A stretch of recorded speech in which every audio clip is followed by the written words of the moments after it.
የቀድሞ የመድፈኞቹ ሌጀንድ ኮከብ ቴሪ ሆነሪ ስለ አርሰናልና ስለ አርቴታ እንደዚሁም ደግሞ ስለ ዋንጫ ሐሳቡን አንስቷል። በርካቶች በዛሬው ዕለት እንግዲህ በየሁሉም ሚዲያ ብትሄዱ እየተነጋገሩበት እየተከራከሩበት የሚገኘው ጉዳይ ይህ የቴሪ ሆነሪ አስተያየት ነው። እኔ ደግሞ የቴሪ ሆነሪን አስተያየት የአርሰናል ደጋፊዎች ግዴታ ማዳመጥ ስላለባቸው በዛሬው ጥንክሬ ይዤዋለሁ። አብራችሁን ስትቆዩ የምታደምጡት ነው። በሌላ በኩልም በርካታ የዝውውር መረጃዎች አሉ። አዲስ ስሞችም ከተለያዩ ቡድኖች ጋር እየተያያዙ ነው። ስለ ቶማስ ፓርቲም የተሰማ አዲስ ዜና አለ። ይህንን ሁሉ ዛሬ ታደምጡታላችሁ። ለቻናሌ አዲስ የሆናችሁ አንድ ጊዜ ሰብስክራይብ በማድረግ ቤተሰብ እንድትሆኑ በአክብሮት ልጋብዛችሁ። እንደተለመደው ደግሞ ቪዲዮ ለበርካቶች እንዲደርስ ላይክ በማድረግ ጀምሩ። እስኪ በቀጥታ ወደ መረጃዎቹ እንለፍ። በቅድሚያ እስኪ ከመድፈኞቹ አስደሳች ዜና ልነሳላችሁ። ይህ አስደሳች ዜና እንግዲህ ብዙዎቻችሁ በኮመንት ሴክሽንም ላይ ስለ ቶማስ ፓርቲ እንደዚሁም ስለ ቪክተር ዩክሬሽ እየጠየቃችሁ ነበር። ቶማስ ፓርቲ እንግዲህ በአርሰናል ቤት እንዲቆይ በርካታ የመድፉ ደጋፊዎች ይፈልጋሉ።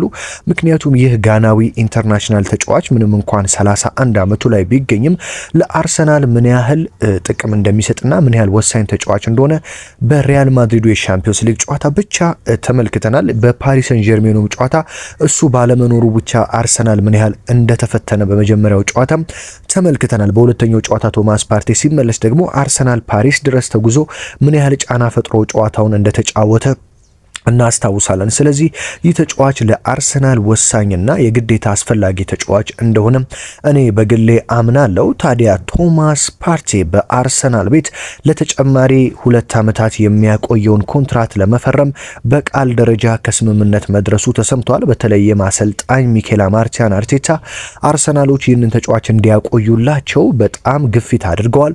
ፓርቲ ያስፈልገኛል፣ ምክንያቱም እሱ በተቀያሪ ወንበር ላይ በቀጣይ ዓመት ላየው እፈልጋለሁ ሲሉ ነበር አርቴታ የተናገሩት። ምክንያቱም በቀጣይ ዓመት አርሰናል ውስጥ ማርቲን ዙቤሜንዲ የተባለ እጅግ ድንቅ የተከላካይ አማካኝ ወይም የዲፌንሲቭ ሚድፊልደር ተጫዋች ይቀላቀላል። ታዲያ መድፈኞቹ ይህንን ተጫዋች ከዲክላን ራይስ እና ከማርቲን ኦዲጋርድ ጋር አጣምረው አመቱን ይጠቀሙበታል ተብሎ ነው የሚጠበቀው። ስለዚህ በተቀያሪ ወንበር ላይ በሚድፊልድ ብቻ አርሰናል 3 ጥራታቸውን የጠበቁ ተጫዋቾች አሉት ማለት ነው። እንደዚህም ቶማስ ፓርቲ፣ ሚኬል ሜሪኖ እና ኢታን ንዋኔሪ ይሆናሉ ማለት ነው። ስለዚህ እነዚህ 3 ተጫዋቾች በቤንች ላይ ካሉ ፊት ለፊት ደግሞ በሜዳ ላይ ደግሞ በቋሚ አሰላለፍ ኦዲጋርድ፣ ራይስን እና ማርቲን ዙቤሜንዲን እንመለከታለን። ስለዚህ አርቴታ ተጫዋቾችን እየቀያየረ እንዳይደክማቸው ጉዳት ቢገጥም በጣም ብዙ አማራጮች በመሃል ሜዳው ላይ እንዲኖሩለት በቀጣይ ዓመት ስለፈለገ እባካችሁ ፓርቲን አቆዩልኝ ባለው መሰረት ከፓርቲ ጋር መድፈኞቹ እንግዲህ ከስምምነት እንደደረሱ ተሰምቷል። በቀጣዮቹ ቀናት እንግዲህ ለሚቀጥሉት 2 ዓመታት በመድፉ ቤት ቆየውን ውል እንደሚፈርም ነው የሚጠበቀው። ስለዚህ አርሰናል በመሃል ሜዳ የሚያጣው ጀርጊኒዮን ብቻ ነው። ጀርጊኒዮ በነገራችን ላይ በይፋ ከአርሰናል ጋር ተለያይቷል። እኔ በተጫወትኩባቸው ሁሉ ቡድኖች እንደ አርሰናል ቤተሰባዊ ቡድን አይቼ አላውቅም። የአርሰናል የቤተሰብ ፍቅር ነው ያለው። ሁሉም ተጫዋቾች እንደ ወንድም ነው የሚያዩኝ። በጣም አስደሳች ጊዜ ያሳልፍ ያለው አርሰናል መምጣት የህይወቴ ትልቁና ትክክለኛ ውሳኔ ነው ሲል እንግዲህ ጆርጊኒዮ ተናግሯል። ስለዚህ ወደ ሀገሩ ተጉዟል ማለት ነው። እስኪ ቴሪ ሆነሪ ወዳለውና ወደ እለቱ ወሳኝ ጥንክር ከማለፊ በፊት ስለ ቪክተር ዩክሬሽ ብዙዎቻችሁ አዲስ መረጃ አጋራን እያላችሁ ትገኛላችሁ። ቪክተር ዩክሬሽ ስፖርቲንግ ሊዝበንን እንደሚለቅ ከዚህ ቀደም በሰራውላችሁ ጥንክር ነግሬያችኋለሁ። ከስፖርቲንግ ሊዝበን ጋር ተለያይቷል ቪክተር ዩክሬሽ። ነገር ግን ቀጣይ ማረፊያውን በግልጽ አልተናገረም። መድፈኞቹ አሁንም በምርጫ ላይ ነው የሚገኙት፣ ማለትም ግራ ተጋብተዋል። ምክንያቱም የአርቢ ሌፕዚንጉ ቤንጃሚን ሼሽኮ አለ፣ የስፖርቲንግ ሊዝበኑ ቪክተር ዩክሬሽ አለ። ስለዚህ አሰልጣኝ ሚኬል አርቴታ የሚፈልጉት ቤንጃሚን ሼሽኮን ነው፣ ማለትም የአርቢ ሌፕዚንጉን። እኔ በግሌ ቤንጃሚን ሼሽኮ በጣም ምርጥ ተጫዋች ነው። በተለይም ቁመቱ ረጅም መሆኑን ተከትሎ አርሰናል የአየር ላይ ኳሶችን በጥብቅ ይጫወታል። ታውቃላችሁ፣ በተለይም ኒኮላስ ጆቨር የቆሙ ኳሶች አሰልጣኝ ኮርናዎችን አርሰናሎች በደንብ እንዲጠቀሙ የቆሙ ኳሶችን እንዲጠቀሙ አድርጓል። ስለዚህ ቤንጃሚን ሼሽኮ ቢመጣ ቁመቱ ወደ ሜትር ከ92-93 አካባቢ ነው የሚገመተው ይህ ተጫዋች። ስለዚህ ለአርሰናል የጭንቅላት ኳሶች እጅግ በጣም እንደሚጠቅም የአየር ላይ ኳሶችን በቀላሉ ማስቆጠር ስለሚችል እንደዚሁም ከቦክስ ውጪ ደግሞ እየሾተ የሚያስቆጥራቸው ግቦች ለአጥቂ ከፍ ያለ ኳሊቲ ስለሚጨምሩለት አሰልጣኝ ሚኬል አርቴታ የምፈልገው ቤንጃሚን ሼሽኮን ነው ቢሉም አርቢ ሌፕዚንጎች ግን ቤንጃሚን ሼሽኮን ለመልቀቅ ደግሞ በጣም ውስብስብ ነው የሼሽኮ ዝውውር ማለት ነው። ወደ ቪክተር ዩክሬሽ ስንመጣ ቪክተር ዩክሬሽ እጅግ ድንቅ አጥቂ ነው። የአርሰናሉ ስፖርቲንግ ዳይሬክተር አንድሬ ቤርታ ደግሞ ወደ አርሰናል መምጣት መምጣት ያለበት ይህ ስዊድናዊ አጥቂ ነው የሚሉት። ከቤንጃሚን ሼሽኮ ይልቅ ቪክተር ዩክሬሽ ወደ አርሰናል መምጣት አለበት በሚል ነው ከአርቴታ ጋር እየተነጋገሩ የሚገኘው። ቪክተር ዩክሬሽ ስፖርቲንግ ሊዝበን 70 ሚሊዮን ወይም 65 እስከ 70 የሚያቀርብልኝ ቡድን ካለ ቪክተር ዩክሬሽን መውሰድ ይችላል ሲል እንግዲህ በይፋ ተናግሯል። ታዲያ መድፈኞቹ ዛሬ እንደተሰማው ከሆነ ለቪክተር ዩክሬሽ 70 ሚሊዮን ይፋዊ ጥያቄ እንዳቀረቡ ነው የተሰማው። አንድሬ ቤርሳ በተለይ ይህንን ዝውውር በጥብቅ እንዲሁም በቶሎ መጨረስ ይፈልጋሉ። ታዲያ የቤንጃሚን ሼሽኮ ነገር እየተጓተተ ሲመጣ አሰልጣኝ ሚኬል አርቴታና አንድሬ ቤርሳ ቪክተር ዩክሬሽን እየሞከሩ ነው። ስለዚህ ሁለቱንም እየሞከሩ የተሳካውን ተጫዋች ነው ወደ አርሰናል ለማምጣት እያሰቡ የሚገኙት። ነገር ግን ቪክተር ዩክሬሽ ማንቸስተር ዩናይትድን ነበር መቀላቀል የሚፈልገው። ነገር ግን ማንቸስተር ዩናይትድ ሻምፒዮንስ ሊግ ስላልገባ ወደ ዩናይትድ አልሄድም ብሏል። ስለዚህ የቀሩት አርሰናል፣ ቼልሲ የመሳሰሉ ቡድኖች ናቸው። ቼልሲም በነገራችን ላይ በቪክተር ዩክሬሽ ዝውውር ላይ እየተሳተፈ ይገኛል። ስለዚህ መድፈኞቹ በቀጣዮቹ ቀናት በእርግጠኝነት በዚህ በሚመጣው ሳምንት የትኛውን አጥቂ ሼሽኮን ወይስ ዩክሬሽን በደንብ እየገፉበት ነው የሚለውን ጥርት ያለ መረጃ እናገኛለን። እስካሁን ያለው መረጃ ግን ሁለቱንም ተጫዋቾች አርሰናል በጥብቅ እየተከታተለ እንደሆነ ነው። ስለዚህ መድፈኞቹ ወይ ሼሽኮ ወይ ደግሞ ቪክተር ዩክሬሽን በሚመጣው ሳምንት በእርግጠኝነት ማን ላይ ይበልጥ እንደተጓዙ ግልጽ የሆኑ መረጃዎችን እንደምናገኝ ይጠበቃል። በነገራችን ላይ ትላንት ቼልሲ የኮንፈረንስ ሊግን ማሸነፉ ተከትሎ ዘንድሮ አርቴታ ላይ ጫና እንደሚበረታ ይጠበቃል። ምክንያቱም ክሪስታል ፓላስ ኤፍ ኤ ካፕን በልቷል፣ የለንደን ክለብ ነው። ቶተናም የለንደን ክለብ ነው፣ ኤሮፓ ሊግን በልቷል። ቼልሲ የለንደን ክለብ ነው፣ ኤሮፓ ኮንፈረንስ ሊግን በልቷል። ስለዚህ አርቴታ በቀጣይ ዓመት ለአርሰናል ደጋፊዎች ቢያንስ አንድ ዋንጫን ማምጣት እንዳለባቸው ነው በርካቶች እየጠቆሙ የሚገኙት።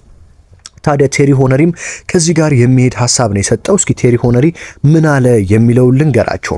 እውነት ለመናገር እኔ አርቴታ ቡድኑ ላይ ባመጣው ነገርና በአርሰናል ውጤት ቅር ተሰኝቻለሁ እያልኩ አይደለም። ነገር ግን ሰዎች አሁን ቡድኑ ስለሚሰራው ነገር ጥያቄ ማንሳት ይጀምራሉ ሲል ቴሪ ሆነሪ ተናግሯል።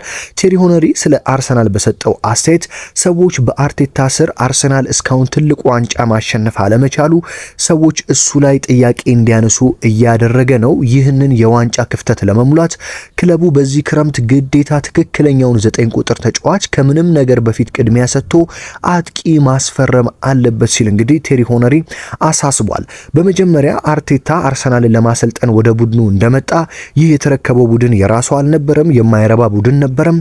ታዲያ አንድ አዲስ አሰልጣኝ እንደመጣ ቡድኑ የሚፈልገውን ነገር ለማድረግ ብዙ የዝውውር መስኮቶች ያስፈልጉት ነበር፣ 3 ወይም 4 የዝውውር መስኮቶች።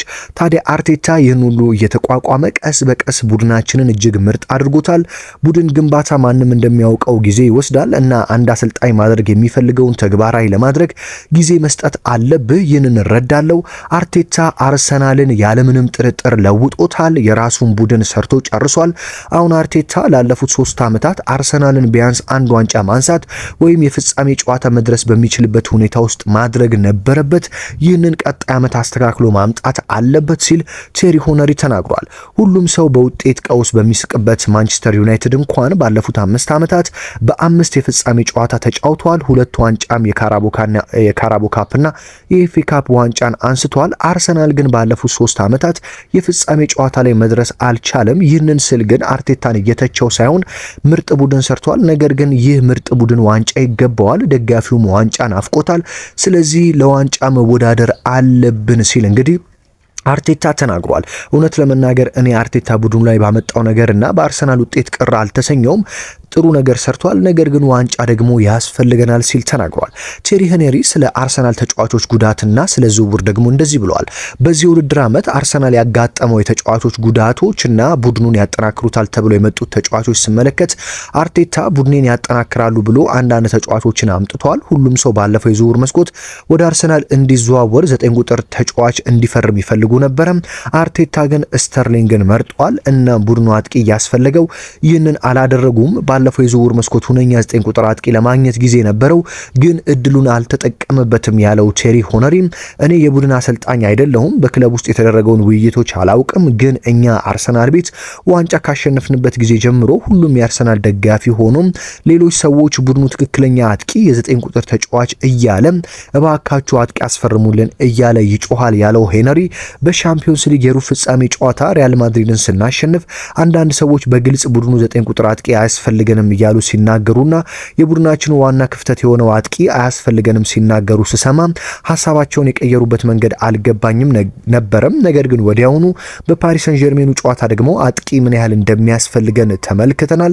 ስለዚህ አሁንም ያስፈልገናል፣ ትልቅ ስህተት ነው አያስፈልገንም የሚሉ ሰዎች ያለው ሄነሪ አሁንም ቡድኑ የአጥቂ ተጫዋች እያለ እየጮኸ ነው። አርሰናል ዋንጫ ለማንሳት ትክክለኛ 9 ቁጥር አጥቂ ያስፈልገዋል። የኔ ምርጫ አርሰናል በዚህ ክረምት የአትሌቲኮ ማድሪዱን ጁሊያን አልቫሬዝን ቢያስፈርም ነው ሲል ቴሪ ሆነሪ ተናግሯል። ጁሊያን አልቫሬዝን እጅግ አደንቋለሁ፣ በአሁኑ ሰዓት እሱ ባለማችን የተሟላው አጥቂ ነው ያለው ቴሪ ሆነሪም ይህንን ተጫዋች አርቴታ ማስፈረም የሚችሉበት አጋጣሚ ካለ እድላቸውን ቢሞክሩ ብዬ እጠይቃለሁ ሲል እንግዲህ ቴሪ ሆነሪ ተናግሯል። ጁሊያን አልቫሬዝ በአርጀንቲና ቤት ያደረገውን እስኪ ተመልከቱ፣ ምን ያህል ድንቅ ተጫዋች እንደሆነ አይተናል። እሱ ደከመኝ የማያውቅ ተጫዋች ነው። በተለይም ደግሞ በኮፓ አሜሪካ በዓለም ዋንጫ እንደዚሁም አርጀንቲና በፈለገችበት ሁሉ እየተገኘ ድንቅ አገልግሎት ሰጥቷል። ስለዚህ አርሰናል ይህንን ተጫዋች ማስፈረም ከቻለ እድሉን ቢሞክር ደስ ይለኛል ሲል እንግዲህ ቴሪ ሆነሪ ሐሳቡን ሰጥቷል። ሌላ እንግዲህ ከአርሰናል ጋር ስሙ እየተያዘ የሚገኘው በክረምቱ ከሙኒክ ጋር በነፃ የሚለያየው ሌሮይ ሳኔን እንግዲህ አርሰናል ለማስፈረም ከፍተኛ ፍላጎት እያሳየ እንደሆነ ተሰምቷል። እንደ የዘ ታይምስ ዘጋቢዎች ጌሪ ጃኮብስ እና ፖል ጆይስ እንደዘገቡት ከሆነ አርሰናል በአሁኑ ሰዓት ሌሮይ ሳኔንም ማስፈረም የሚችልበት መንገድ ካለም እየተመለከተ ነው ሲል እንግዲህ ተናግሯል ማለት ነው። ታዲያ ቴሪ ሆነሪ ይህንን በመናገሩ ብዙዎች ሐሳብ እየሰጡበት ነው። ውድ አድማጭ ተመልካቾች እስኪ ቴሪ ሆነሪ ስላለው ነገር ምን ትላላችሁ? የተናገረው እውነት ነው ወይ? አርቴታ እኔ በግሌ ቴሪ ሆነሪ የተናገረው አንድም ስህተት አለበት ብዬ አላስብም። ምክንያቱም አርሰናል በአሁኑ ሰዓት በጣም በአውሮፓ ከሚገኙ ምርጥ ቡድኖች አንዱ ነው። አጥቂ ብቻ ጨምሮ ዋንጫዎችን ማሸነፍ ይገባዋል። ባለፉት ዓመታት በጣም በጥቂት ስህተቶች ዋንጫ አጥቷል። ካሁን በኋላ ግን ለደጋፊው ዋንጫ ማምጣት ያለበት ይመስለኛል። ራሳቸው አርቴታም ትልልቅ ዋንጫዎች ወደ ኤምሬት የሚመጡበት ጊዜ ተቃርበዋል፣ ተዘጋጁ ሲሉ መናገራቸው ይታወሳል። ስለዚህ በእርግጠኝነት አርሰናል በዚህ የክረምት ዝውውር ራሱን አጠናክሮ በቀጣይ ዓመት ለትልልቅ ዋንጫዎች የሚፋለም ቡድን በድጋሚ እንደምንመለከት እርግጠኛ መሆን ይቻላል። ውድ አድማጭ ተመልካቾች የዕለቱን ወሳኝ ጥንክር ወደ እናንተ አደረስኩ። አብርሃም ፍቅሬ ነበርኩ።